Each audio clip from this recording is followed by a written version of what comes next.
Live from the station that's in your corner, you're watching Fox 4 Morning News. Well, you've heard about having a fence around your pool to prevent a child from falling in. And you know CPR in case of drowning, but did you know the proper grade a man-made pond should be to prevent people from stumbling in and drowning?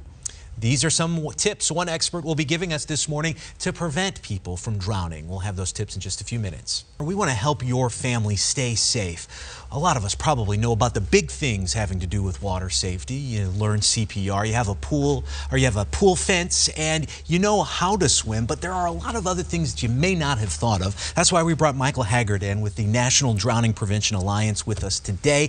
So, Michael, you suggest not just having a fence around a pool, but also putting it around other bodies of water too, like a pond that a lot of us have in Southwest Florida. Sure, you see all these beautiful developments with these great ponds and these fountains, but really they're very dangerous because they're man-made, and they all involve slopes, and sometimes they involve what's illegal slopes that violate codes, and once a child or anyone hits that water, it goes immediately deep. So it's important to talk to your homeowner association about having a fence, and if they won't do it, not only being aware of it, but possibly installing door alarms that would alert you if a child gets outside for some reason. How common is that? Because just off the top of my head, I don't think I've ever seen a fence like that around a pond in a neighborhood. And the problem is it's not required. If you go to an apartment pool, you'll see fences all the time because it's required by law. In natural bodies of water, it's not required unless you have an agreement with your HOA. So a lot of times what we suggest is, well, then take care of it yourself. Put on these $50 door alarms that if your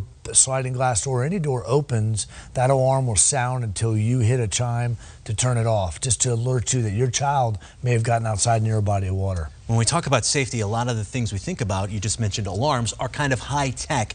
But what about for some of the older homes, maybe the homes that were built in the 70s and 80s that have pools? You say there are additional dangers with those homes. What are they? Well, since the 1950s, we've had what's called suction entrapments, where a child or even an adult can be stuck on a drain at the bottom of the pool. Right. We've had tremendous success in getting dual drains installed in newer pools. But you may find yourself in a single drain pool that you could be stuck, even to the vac outlet on the side of the pool. You could have your hair entangled and it causes drowning. So if you have a single drain, make sure you have a new pump that will have a suction vacuum relief device, which will stop the pump immediately if you get stuck. So really just count the drains on the bottom and go to wherever you can go to get a new pump. All right, what about renters? Whether you're in a house or an apartment or condo, something like that, what are some of the dangers that people need to be aware of there?